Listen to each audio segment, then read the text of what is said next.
मिस्र के एक पुराने गांव की सरजमी, जहां की तारीखी विरासत और सादा जिंदगी मशहूर थी। खजूर के दरख्त और मिट्टी के घर इस गांव की खूबसूरती में इजाफा करते थे। हर गली, हर कोना गुजरे वक़्त की खूबसूरत यादों को ताज़ा कर देता था। इसी गांव में दो दोस्त, मजहर और शबाब रहते थे। उनकी दोस्ती मिसाल बनी हुई थी। लोग उनके रिश्ते को एक बेहतरीन दोस्ती की मिसाल के तौर पर पेश करते थे। उनके घर तो करीब थे ही, मगर उनके दिल भी मोहब्बत से जुड़े हुए थे। मजहर मेहनती इंसान था। उसकी बीवी और 3 बच्चे उसकी छोटी सी मगर खुशहाल दुनिया थे। दिन रात मेहनत करके वो अपने घर का चूल्हा जलाए रखता था। दूसरी तरफ शबाब का कोई ख़ास काम न था। वो जंगलों में जाकर शिकार करता और उसी से अपनी ज़िंदगी गुजारता था। एक दिन मज़हर ने शबाब से कहा, भाई, मुझे तुझसे एक बात करनी है। मेरी पूरी ज़िंदगी काम काज में ही गुजर रही है, और जब मैं घर से बाहर होता हूँ तो मेरे बच्चे अकेले रह जाते हैं। मुझे इस बात का बड़ा डर है कि कहीं अकेलेपन की वजह से वो किसी मुश्किल में न पड़ जाए। अगर तू मेरे लिए एक छोटा सा एहसान कर दे तो ये मेरी बड़ी मेहरबानी होगी। शबाब ने बिना सोचे समझे कहा, दोस्त, एहसान की क्या बात है, तू कह, मैं हाजिर हूँ। मज़हर ने कहा, भाई, तू वैसे भी दिन भर फुर्सत में रहता है। अगर तुझे कभी मौका मिले तो मेरे घर की देखभाल कर लिया कर। इस तरह दोनों की दोस्ती और भी गहरी हो गई। मगर किस्मत को कुछ और ही मंजूर था। कुछ दिनों बाद मजहर के बुजुर्ग वालिद, जो दूर किसी दूसरे गांव में रहते थे, अचानक उनके घर आए। का वालिद बहुत दानिशमंद और तजर्बेकार आदमी था। उसने शबाब से मिलते ही उसके रवैये को गौर से देखा। शाम को जब मजहर घर लौटा तो उसके वालिद ने उससे कहा, बेटा, शबाब तेरे दोस्त के तौर पर तो ठीक है, मगर घर की जिम्मेदारी उसे देना अक्लमंदी नहीं। वो मुझे सही आदमी नहीं लगता। दोस्ती तक ठीक है, मगर इससे आगे मत बढ़। मगर मजहर ने अपने वालिद की बात को अनसुना कर दिया। उसे लगा कि शायद उसके वालिद को शबाब से जलन हो रही है। कुछ दिनों बाद मजहर का वालिद वापस अपने गांव चला गया और जिंदगी फिर अपनी रवानी में चलने लगी। फिर एक दिन जब मजहर काम पर था, शबाब उसके घर आ पहुंचा।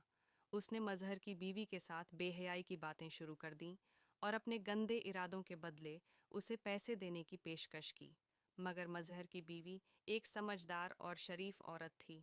उसने शबाब की हरकतों को सख्ती से ठुकरा दिया, लेकिन शबाब अपनी गंदी नीयत पर अड़ा रहा और धमकी देने लगा, अगर तूने मेरी बात न मानी तो मैं मजहर से झूठ बोल दूंगा कि तूने मुझसे नाजायज़ ताल्लुक बनाने की कोशिश की। मिस्र के पुराने खानदानों में पर्दा और इज्जत की बड़ी अहमियत थी। ये सुनकर मजहर की बीवी डर गई। अपनी इज्जत और घर की बदनामी के खौफ से वो शबाब के सामने झुक गई। अब ये ताल्लुक एक दिन का नहीं रहा, बल्कि रोज़ का मामूल बन गया। वक़्त गुजरता गया और मजहर इस गुनाह से बेखबर अपनी दुनिया में मशरूफ़ रहा। उसकी बीवी शर्मिंदगी और अजियत के एहसास से जलती रही, मगर इतनी हिम्मत न जुटा सकी कि मजहर को सब कुछ बता सके। एक दिन अचानक मजहर के वालिद और वालिदा फिर से उनके घर आए, मगर इस बार जो उन्होंने देखा वो किसी कयामत से कम न था। शबाब और मजहर की बीवी। ये देखकर मजहर के वालिद के दिल पर जैसे बिजली गिर पड़ी। उन्होंने शबाब को पकड़कर जोर से मारा और अपनी बहू को सख्त लफ्ज़ों में लानत मलामत की। जब शाम को मजहर लौटा तो उसके वालिद ने उस पर कहर बरसाया। मैंने तुझे पहले ही आगाह किया था कि शबाब पर भरोसा मत कर, मगर तूने मेरी नसीहत को हल्के में लिया और देख इसका अंजाम। मजहर जैसे किसी तूफान में आ गया हो। उसकी दुनिया लुट चुकी थी। आंसू उसकी आंखों से थमने का नाम नहीं ले रहे थे। गुस्सा, दर्द और अफसोस उसके चेहरे पर साफ झलक रहा था। वो घुटनों के बल जमीन पर बैठ गया और बिलख बिलख कर रोने लगा। आखिरकार उसने अपनी बीवी को तलाक देने का फैसला कर लिया।